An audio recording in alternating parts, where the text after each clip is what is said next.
जगत में प्रत्येक व्यक्ति को किसी ना किसी प्रकार की निर्बलता अवश्य होती है। जैसे कोई बहुत तेजी से दौड़ नहीं पाता तो कोई अधिक भार नहीं उठा पाता, कोई असाध्य रोग से पीड़ित रहता है तो कोई पढ़े हुए पाठों को स्मरण में नहीं रख पाता। ऐसे अनेकों उदाहरण और भी हैं।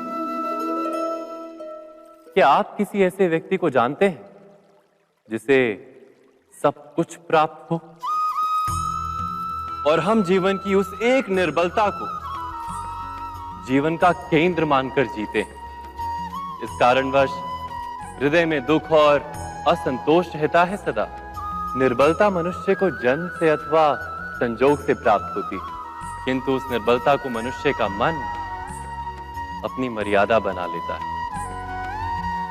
किंतु कुछ व्यक्ति ऐसे भी होते हैं जो अपने पुरुषार्थ और श्रम से उस निर्बलता को पराजित कर देते हैं। क्या भेद है उनमें और अन्य लोगों में? क्या आपने कभी विचार किया है? सरल सा उत्तर है इसका। जो व्यक्ति निर्बलता से पराजित नहीं होता, जो पुरुषार्थ करने का साहस रखता है हृदय में, वो निर्बलता को पार कर जाता है। अर्थात निर्बलता अवश्य ईश्वर देता है, किंतु मर्यादा मनुष्य का मन ही निर्मित करता है। स्वयं विचार कीजिए।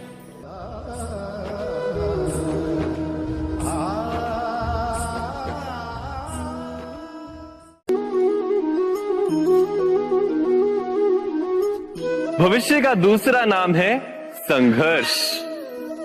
हृदय में आज इच्छा होती है और यदि पूर्ण नहीं हो पाती तो हृदय भविष्य की योजना बनाता है। भविष्य में इच्छा पूर्ण होगी ऐसी कल्पना करता रहता है, किंतु जीवन ना तो भविष्य में है ना अतीत में।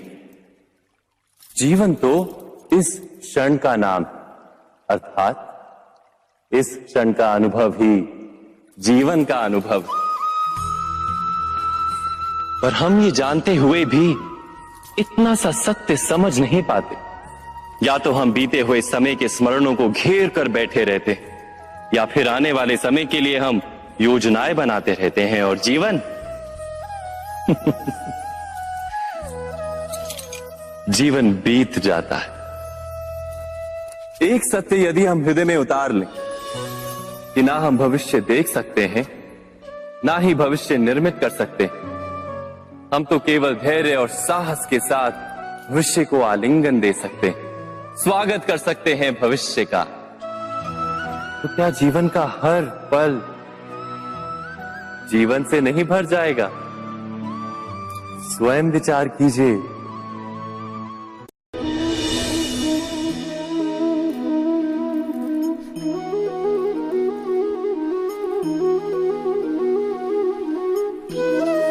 ज्ञान प्राप्ति सदा ही समर्पण से होती है, ये हम सब जानते हैं। किंतु समर्पण का वास्तविक महत्व क्या है? क्या हमने कभी विचार किया?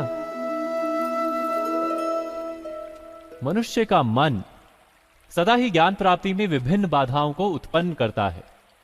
कभी किसी अन्य विद्यार्थी से ईर्ष्या हो जाती है, कभी पढ़ाए हुए पाठों पर संदेह जन्मता है और कभी गुरु द्वारा दिया गया दंड मन को अहंकार से भर देता है। नहीं, क्या ऐसा नहीं होता? न जाने कैसे कैसे विचार मन को भटकाते हैं और मन की इसी अयोग्य स्थिति के कारण हम ज्ञान प्राप्त नहीं कर पाते। मन की योग्य स्थिति केवल समर्पण से निर्मित होती है। समर्पण मनुष्य के अहंकार का नाश करता है। ईर्ष्या, महत्वाकांक्षा आदि भावनाओं को दूर कर हृदय को शांत करता है और मन को एकाग्र करता है। वास्तव में ईश्वर की सृष्टि में ना ज्ञान की मर्यादा है ना ज्ञानियों की। गुरु दत्तात्रेय ने तो गाय और श्वान से भी ज्ञान प्राप्त कर लिया था। अर्थात विषय ब्रह्म ज्ञान का हो या जीवन के ज्ञान का या गुरुकुल में प्राप्त होने वाले ज्ञान का, उसकी प्राप्ति के लिए गुरु से अधिक महत्व है उस गुरु के प्रति हमारा समर्पण।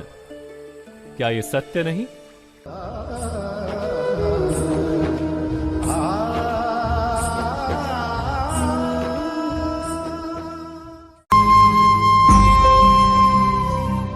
प्रत्येक मनुष्य के जीवन में ऐसा क्षण अवश्य आता है जब सारे स्वप्न, सारी आशाएं, सारे दृश्य ध्वस्त हो जाते हैं। जीवन के सारे आयोजन ही बिखर जाते हैं। एक और धर्म होता है और दूसरी ओर सुख।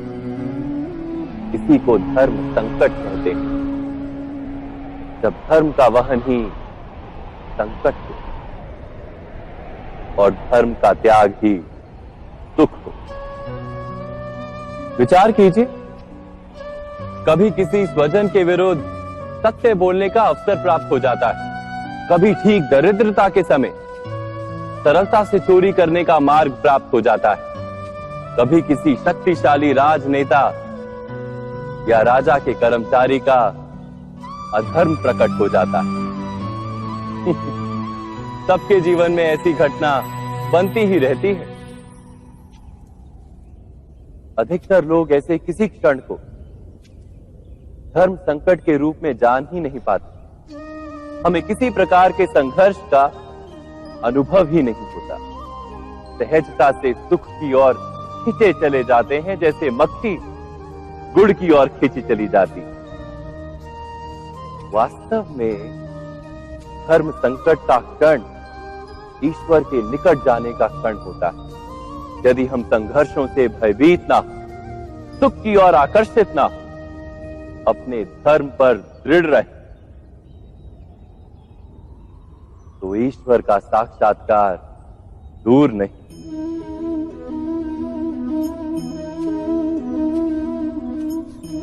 पवन से युद्ध करने वाला पत्ता यदि पेड़ से गिरता है तो भी आकाश की ओर उठता है।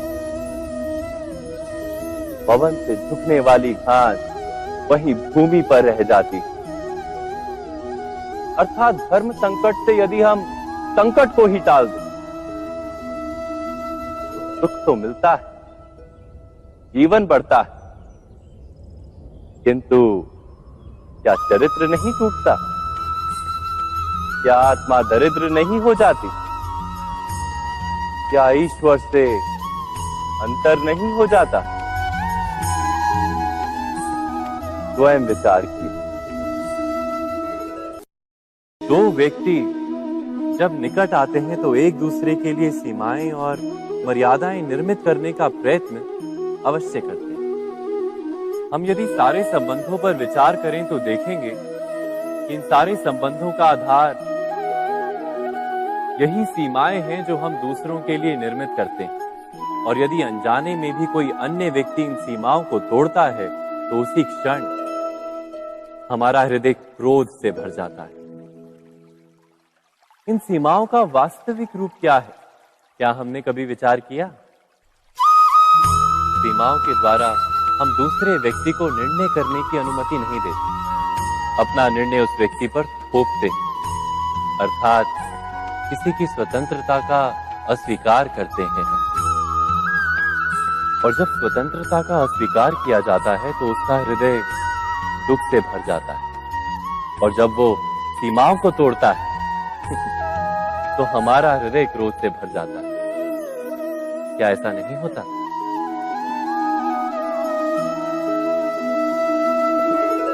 पर यदि एक दूसरे की स्वतंत्रता का सम्मान किया जाए तो किसी मर्यादाओं या सीमाओं की आवश्यकता ही नहीं होती। अर्थात जिस प्रकार स्वीकार किसी संबंध का देह है, क्या वैसे ही स्वतंत्रता किसी संबंध की आत्मा नहीं? स्वयं विचार कीजिए। सबके जीवन में ऐसा प्रसंग अवश्य आता है कि सत्य कहने का निश्चय होता है हृदय में, किंतु मुख से सत्य निकल नहीं पाता।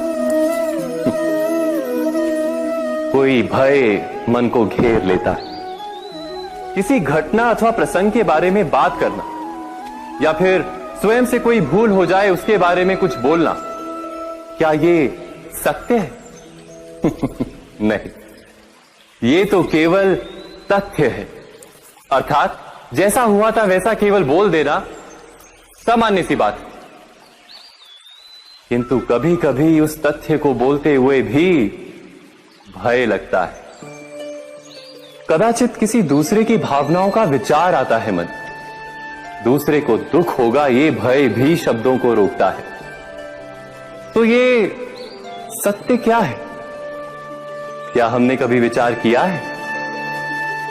जब भय रहते हुए भी कोई तथ्य बोलता है तो वो सत्य कहलाता है।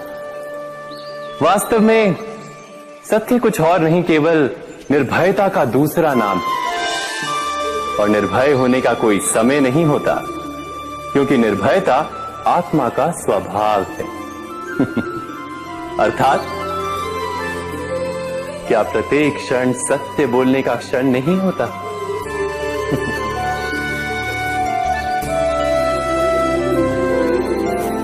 स्वयं विचार कीजिए।